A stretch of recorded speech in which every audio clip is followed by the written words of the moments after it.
আসসালামু আলাইকুম everyone, I hope আশা করি সবাই অনেক ভালো আছেন। তো ওয়ার্ডপ্রেস এপিসোড 2 এ আজকে আমি বলবো যে আসলে আমাদের থিম সম্পর্কে আজকে বলবো যে ওয়ার্ডপ্রেসে আপনারা থিম কিভাবে অ্যাড করবেন। আসলে ওয়ার্ডপ্রেসের থিম জিনিসটা কি। এখন ওয়ার্ডপ্রেসে যদি আপনারা ইনস্টল করেন ফ্রিতে, আমার এর আগে একটা ভিডিও আছে। তো এখানে যদি আপনি ওয়ার্ডপ্রেস ইনস্টল করেন, ইনস্টল করার পরেও কিন্তু আপনাকে অনেক কিছু অপটিমাইজেশন করতে হবে। আপনার ওয়েবসাইটের থিম অ্যাড করতে হবে, থিম অ্যাড করে ডিজাইন করতে হবে, ডিজাইন করে এখানে আপনাকে আপনার content, SEO friendly content make করতে হবে। তো এখানে কিন্তু অনেক ঝামেলা আছে। তো এখানে কিন্তু ওয়েবসাইট বানা কিন্তু একটা মুখের কথা না। তো বেসিক্যালি আজকে আমরা দেখব যে ওয়ার্ডপ্রেসে আমরা কিভাবে থিম অ্যাড করতে পারি। তো এখানে কিন্তু ওয়ার্ডপ্রেসে অনেক ফ্রি থিম আছে, অনেক পেইড থিম আছে। তো আজকে আমরা দেখব ফ্রি থিম অ্যাড করে কিভাবে এই থিমটা এর আসলে কাজ কি। তো এগুলো সম্পর্কে আজকে আমরা বলবো। চলুন শুরু করা যাক। ওয়ার্ডপ্রেসের ড্যাশবোর্ডে আছি। তো এটা হলো ওয়ার্ডপ্রেসের ড্যাশবোর্ড। যখন আপনারা ওয়ার্ডপ্রেসটা ফ্রিতে ইনস্টল করবেন, আমি এর আগের ভিডিওতে বলে দিছি যে আপনার কিভাবে একটা ওয়ার্ডপ্রেস ইনস্টল করবেন ফ্রিতে প্যান্টা এর মাধ্যমে। তো এখন আমরা দেখব যে আপনারা থিম কিভাবে অ্যাড করবেন। তো আমি যদি আমার এই ইউআরএলটা, লাইক ধরেন আমার যদি এই ইউআরএলটা দিয়ে আমি কপি করি, কপি করার পর এখানে একটা নিউ ট্যাব নিয়ে আমি যদি পেজ বাটনে ক্লিক করি, পেজ বাটনে ক্লিক করে যদি আমি ইন্টারে ক্লিক করি, তো ইন্টারে ক্লিক করার পর আমার দেখেন এখানে কিন্তু আমার কোনো থিম নাই, কোনো কিছু অ্যাড হয় নাই। তো এখন আমরা থিম অ্যাড করার মাধ্যমে দেখব কিভাবে আমরা আসলে এটাকে থিম অ্যাড করে অপটিমাইজেশন করতে পারি। তো এখন আমরা যাব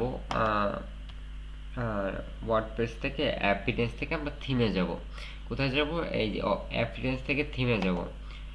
এই থিমে গিয়ে যাওয়ার পর কিন্তু এখানে আপনারা অনেক গুলো দেখতে পারবেন, অনেকগুলো থিম দেখতে পারবেন। তো আমরা অ্যাড নিউ থিমে যাব। অ্যাড নিউ থিমে গিয়ে এখানে আপনারা যদি স্ক্রল করেন, অনেক থিম আছে। হ্যালো এলিমেন্টরটা বেস্ট হইতে পারে, স্ট্রাটা বেস্ট হইতে পারে। তো অনেক কিছু আছে। তো এখানে আমার সব থেকে রেকমেন্ডেড যেটা বলবো সেটা হলো এক্সট্রা। এটা আসলে একটু, আমি যেটা বলি আমার রিকমেন্ডেশনে, এটা আসলে একটু বেটার। তো এখন আমরা এটা অ্যাক্টিভেট করব, ইনস্টল করে অ্যাক্টিভেট করে কিভাবে, তো এই বিষয়টা আমি আজকে বলবো। তো আমরা প্রথমে এটাকে ইনস্টল বাটনে ক্লিক করি। তো এটা যখন ইনস্টল হয়ে যাবে তখন কিন্তু আমরা অ্যাক্টিভেট করব। তো জিনিসটাকে যখন আমরা অ্যাক্টিভেট করলাম, জিনিসটা কিন্তু অ্যাক্টিভেট হয়ে গেছে। তো অ্যাক্টিভেট হওয়ার পর আমরা যদি থিমে যাই, অ্যাক্টিভেট হওয়ার পর আমরা থিমে কিন্তু একটা অ্যাক্টিভেট করে ফেলছি। তো এখন যদি আমরা পেজটাকে রিলোড করি, তো এখন দেখতে পারবেন আসলে এটা কিন্তু এলিমেন্টরের পেজ, সরি এটা কিন্তু স্টার পেজ। তো আমরা যদি কাস্টমাইজে যাই,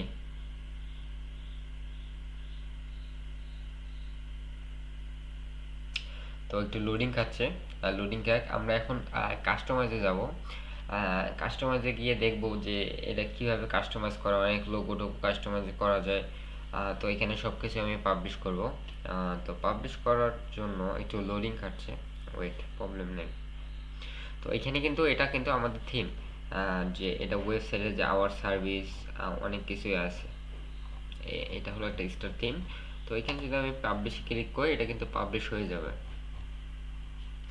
এখন যদি আমরা আমাদের ওয়েবসাইটে দেখি, তো কিন্তু এই দেখেন আমার ওয়েবসাইট কিন্তু এই থিমটা কিন্তু অ্যাড হয়ে গেল। তো এটা কিন্তু আপনার এলিমেন্টের মাধ্যমে আপনার এডিট করতে পারবেন। এলিমেন্টও দিয়ে আপনারা কীভাবে বানাবেন এটা আমার ফিউচারে ভিডিও আসবে। তো কিন্তু এটা কিন্তু আমাদের থিম। তো এইখান থেকে কিন্তু অপটিমাইজেশন করতে পারবেন। তো আপনারা অবশ্যই আসলে জিনিসটা বুঝতে পারছেন কিভাবে থিম অ্যাড